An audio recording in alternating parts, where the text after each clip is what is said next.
Given the importance of belonging as a fundamental human need and the benefits it offers to students and to the college, what can we do to support belonging? First, it's important to emphasize that supporting a student's sense of belonging is everyone's responsibility. It's not just the job of faculty, not just advisors, not just the social media team. It's everyone's job. Here's a well-known picture of Walt Disney picking up a piece of trash in Disneyland and throwing it away. He did this to emphasize the idea that the cleanliness of the park was not something that was only the responsibility of the custodial staff. And in fact, some places say that everyone picks up trash is the second rule for all Disneyland employees, from the highest executives to the frontline employees to everyone who works in the park every day. So no matter your job or your role in the college, supporting student belonging is part of your job too. Now, before I address specific suggestions for instructors and staff members, I'd like to share some overarching principles for supporting student belonging, and those are building connection, proactive inclusion, and building collaboration with students by giving them opportunities to make choices and contribute to the college in meaningful ways. Building connection is about going beyond a transactional relationship with students. Yes, we often need to complete a task when we're working with a student, such as getting them registered in the right course, getting them their morning muffin and coffee, or checking to see if they have the instructions for next week's assignment. But building belonging is about more than completing tasks. It means connecting with students in meaningful ways, such as learning their names, listening to them with sincerity, and finding shared interests that grow a sense of connection. It's about building meaningful relationships, not simply about completing a certain task. Proactive inclusion is about not waiting for someone to ask for an event or for materials to be made accessible to them. It's about being proactive in the design of spaces, materials, resources, and events.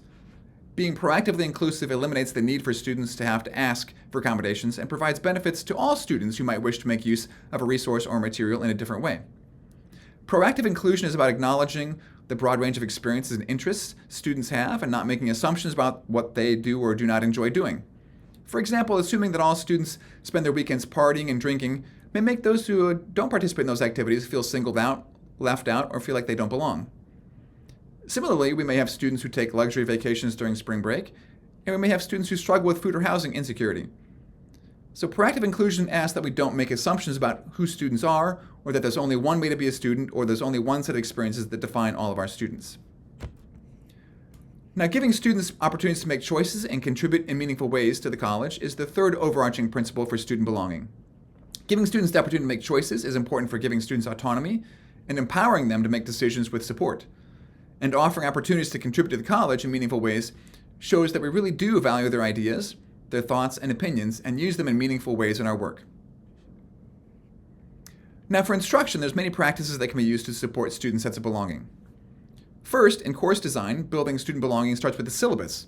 It communicates the goal of student learning, identifies support opportunities, describes strategies for inclusion, and sets the tone for the course. Addy, Doob, Mitchell, and Sorrell highlight the importance of not creating an adversarial relationship with the syllabus and paying attention to how the syllabus can inadvertently create power disparities that undermine student belonging.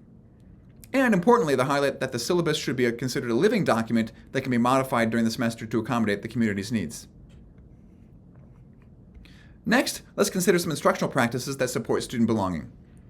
Addy, Doob, Mitchell, and Sorrell suggest helping students envision themselves as part of the community of scholarship and practice, including a range of perspectives and content in teaching practices, including content that resonates with students, and ensuring all course activities, materials, discussions are accessible to all students.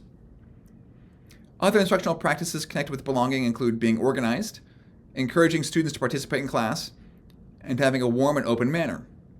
And finally, simply caring about student learning, showing that you care if they learn, and holding them accountable by expecting excellence, goes a long way as an instructor in holding and building student belonging.